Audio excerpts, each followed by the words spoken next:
Praise the Lord. கர்த்தருக்கு மகிமை உண்டாவதாக.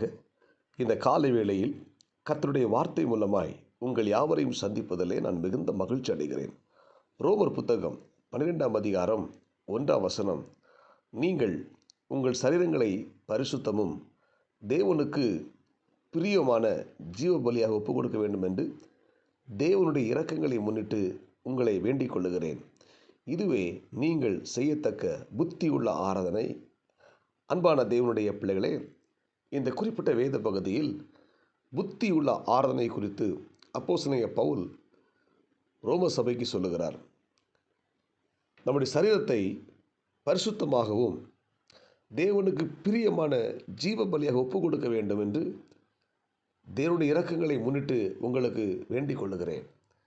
இதுவே புத்தியுள்ள ஆராதனை என்று சொல்லுகிறார். நம்முடைய சரீரத்தை பரிசுத்தமாகவும் நம்முடைய சரீரத்தை தேவனுக்கு பிரியமான ஜீவ பலியாக ஒப்புக் கொடுக்க வேண்டும்.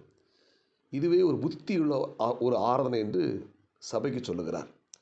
இந்த காலை நேரத்தில் இறைவார்த்தை கேட்கிற தேவனுடைய பிள்ளைகளே, நாம் ஒவ்வொருத்தரும் தேவனுக்கு பிரியமான ஒரு ஜீவ பலியாக நம்முடைய சரீரத்தை முழுவதும் அர்ப்பணிக்க வேண்டும். நம்முடைய சரீரம் பரிசுத்தமாக இருக்க வேண்டும். இதுவே தேவன் எதிர்பார்க்கிற ஒரு காரியம்.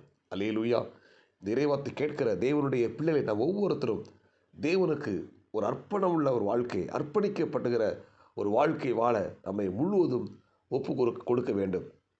சில நூற்றாண்டுகளுக்கு முன்பதாக ஐரோப்பாவில் பார்த்திங்கன்னா, மேற்கு பகுதியில் வாழ்ந்த பழங்குடி மக்கள், அவர்களுக்கு மிஷனரிகள் சுவிசேஷம் அறிவித்து அவர்களை கிறிஸ்தவர்களாக ரட்சிப்பின் வழியை நடத்தினார்கள். அவர்கள் ஒரே நேரத்தில் ஆயிரக்கணக்கான மக்கள் ஞானஸ்நானம் எடுப்பதற்கு தங்களை ஒப்புக் கொடுத்தார்கள். ஆனால் அவர் ஞானஸ்நானம் எடுக்க வந்தவர்கள் அநேகர் மிஷனரிகளிடம் ஒரு காரியத்தை பொதுவாக வலியுறுத்தினார்கள். தங்களுக்கு ஞானஸ்நானம் கொடுக்கும்போது தண்ணீருக்குள் அமிழ்த்தும் போது தங்கள் வலக்கையை மட்டும் தண்ணீருக்கு வெளியே வைத்துக்கொள்ள அனுமதிக்க வேண்டும் என்று கேட்டார்கள். அவர்கள் ஒரே காரியத்தை தவிர மற்றபடி கர்த்தருக்கு தங்களை முழுவதும் அர்ப்பணிக்க தீர்மானித்தார்கள்.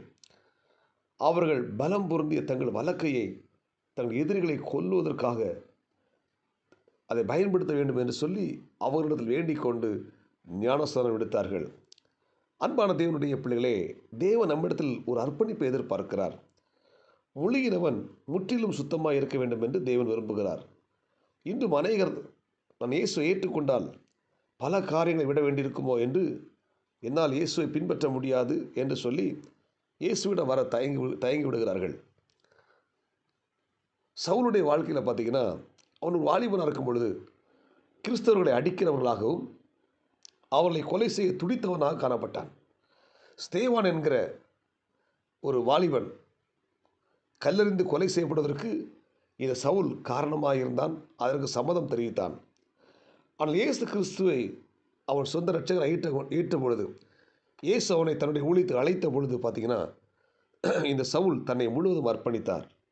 ஆமென்.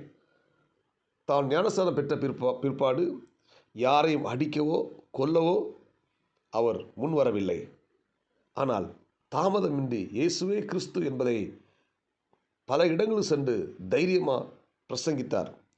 முன்பு மற்றவர்களை அடித்த சவுல் இன்று இயேசுவுக்காக அநேக அடிகளை பெற்றார்.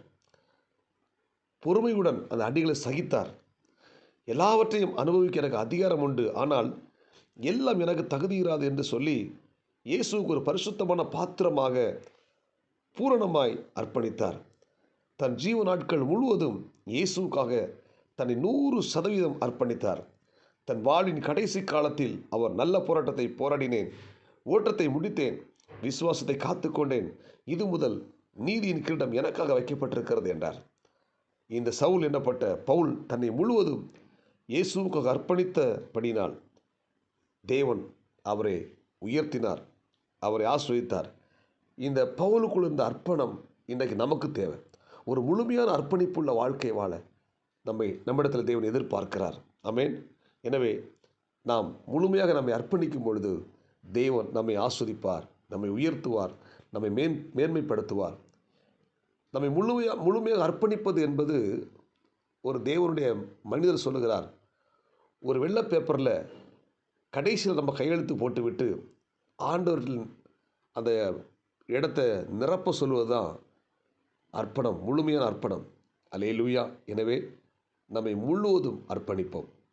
அல்லேலூயா. என்ன நடந்தாலும் ஆண்டவருக்காக சகிக்கிற, ஏற்றுக்கொள்கிற மனப்பக்குவத்தை நமக்கு தேவன் தர வேண்டும்.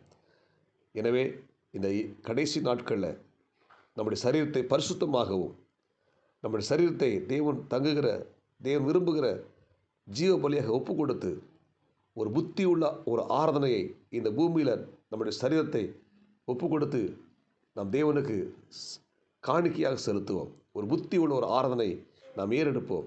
நம்முடைய சரீரத்தை பரிசுத்தமாகவும், நம்முடைய சரீரத்தை கர்த்தருக்கேற்ற பலியாகவும் ஒப்பு கொடுக்க நம்மை ஒப்பு கொடுத்து நம்மை ஆண்டவர் கையில் ஒப்பு கொடுப்போம். நிச்சயமாக நம்மை ஆண்டவர் ஆஸ்வதிப்பார். கண்களை மூடி ஜெபிப்போமா? பரலோக தேவனே, இந்த காலை நேரத்தில் இறைவார்த்தை கேட்கிற ஒவ்வொரு தேவனுடைய பிள்ளைகளுக்காக நாங்கள் ஜெபிக்கிறோம். ஆண்டவரே, இறைவார்த்தை கேட்கிற ஒவ்வொரு தேவனுடைய பிள்ளைகளும் தங்கள் சரீரத்தை பரிசுத்தமாகவும், தேவனுக்கு பிரியமான ஜீவ பலியாகவும் ஒப்பு கொடுக்க வேண்டும் என்று ஆண்டு பவுல் சொன்னது போல, அந்த வார்த்தை கேட்கிற நாங்களும் எங்கள் சரீரத்தை தூய்மையாகவும் பரிசுத்தமாகவும் ஆண்டவர் விரும்புகிற ஜீவ பலியாக ஒப்பு கொடுத்து, ஆண்டவர் ஒரு புத்தி உள்ள ஒரு ஆராதனை இந்த பூமியில் இருக்கிற நாட்களில் நாங்கள் செலுத்த உதவி செய்கிறாங்க. இந்த இறைவார்த்தை கேட்ட ஒவ்வொரு தேவனுடைய பிள்ளைகளும் கர்த்தர் ஆஸ்வதிங்க. இந்த நாளுக்குரிய கிருபை கொடுங்க. இயேசுவின் நாமத்தில் செபிக்கிறோம் நல்ல பிதாவே, ஆமேன். God bless you. உங்கள் யாவரையும் கர்த்தர் ஆஸ்வதிப்பாராக. இந்த நாள் உங்களுக்கு இனிமையாய் அமையட்டும். ஆமேன்.